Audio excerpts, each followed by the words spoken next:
డాక్టర్లు తప్పు చేస్తే రోగి ప్రాణాలకే ప్రమాదం. అదే ఇంజనీర్లు తప్పు చేస్తే వందలాది మంది జీవితాలు ప్రశ్నార్థకమవుతాయి.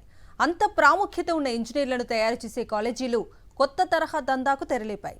పేరెంట్స్ వీక్నెస్ ని క్యాష్ చేసుకుంటూ నిబంధనలకు పాతరేస్తున్నాయి.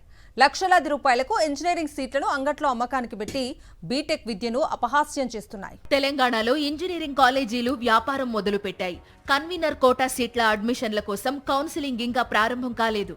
బి కేటగిరీ సీట్ల భర్తీకి సంబంధించిన నోటిఫికేషన్ రానేలేదు. గైడ్ లైన్స్ పై ప్రభుత్వం ఇంకా నిర్ణయమే తీసుకోలేదు. కానీ అప్పుడే ఇంజనీరింగ్ కాలేజీలు బి కేటగిరీ సీట్ల దందా మొదలు పెట్టాయంటున్నాయి విద్యార్థి సంఘాలు. గతంలో కోర్టులు ఇచ్చిన ఉత్తర్వులు, ప్రభుత్వం విడుదల చేసే మార్గదర్శకాలలో ఉన్న లోపాలను ఆసరాగా చేసుకుని ప్రభుత్వ నిబంధనలు బేఖాతరు చేస్తూ తమ ఇష్టారీతిన వ్యవహరిస్తున్నాయి ఇంజనీరింగ్ కాలేజీలు.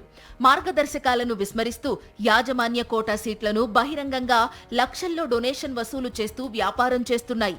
ప్రభుత్వ నిబంధనలు పాటిస్తున్నట్లు తూతూ మంత్రంగా పేపర్ ప్రకటనలిస్తూ తప్పుడు డాక్యుమెంట్లు ప్రభుత్వానికి సమర్పిస్తూ పేరెంట్స్ ఆతృతను ఆసరాగా చేసుకుని కాసులు దండుకుంటున్నాయి.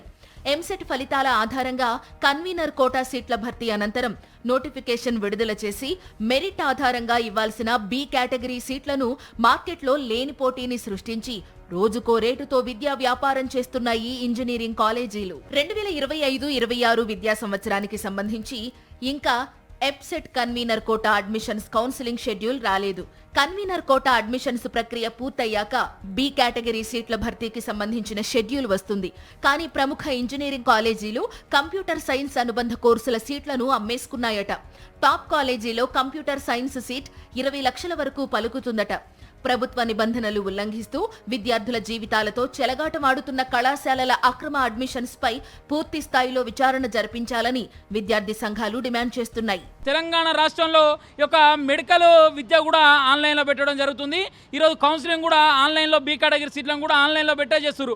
కానీ ఇంజనీరింగ్ విద్యను మాత్రం ఈరోజు ఆన్లైన్ రూపంలో బి కేటగిరీ సీట్లు పెట్టక తెలంగాణ రాష్ట్రంలో పేదోనికి ఇంజనీరింగ్ విద్య దూరమయ్యేటట్టు తెలంగాణ రాష్ట్రంలో ఈరోజు యొక్క రాష్ట్ర ప్రభుత్వం కావచ్చు, ఉన్నతాధికారులు చొరవ తీసుకుంటారు. ఇప్పటికైనా ఇంజనీరింగ్ సీట్లను కూడా బి కేటగిరీ సీట్లను కూడా ఆన్లైన్లో పెట్టాలి.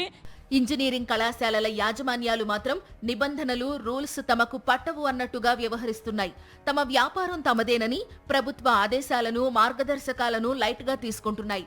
అధికారులు కూడా డబ్బులకు ఆశపడి ఇంజనీరింగ్ కాలేజీల అక్రమ దందాలపై చూసి చూడనట్లు వ్యవహరిస్తున్నారని విమర్శలు వస్తున్నాయి. ప్రైవేట్ ఇంజనీరింగ్ కళాశాలలు ఈరోజు కౌన్సిలింగ్ నోటిఫికేషన్ రాకముందుకే అక్రమ డొనేషన్లకు వసూలు పాల్పడుతూ బి కేటగిరీ సీట్లను అమ్ముకునేటువంటి పరిస్థితి తెలంగాణ రాష్ట్రంలో నెలకొన్నది. ఇప్పటికీ ఉన్నత విద్యామండలి అధికారులు చెప్పినా కూడా వాళ్ళ చెప్పినటువంటి విషయాన్ని లెక్క చేయకుండా ఈరోజు సీట్లు అమ్ముకునేటువంటి పరిస్థితి నెలకొన్నది. చోటా మోటా కాలేజీల నుంచి బడా కాలేజీలు సైతం నిబంధనలు ఉల్లంఘించి అడ్మిషన్లు చేపడుతున్నాయని విద్యార్థి సంఘాలు గగ్గోలు పెడుతున్నాయి. మరి ఇటువంటి ఇంజనీరింగ్ కాలేజీలపై సర్కార్ ఎటువంటి చర్యలు తీసుకుంటుందో చూడాలి.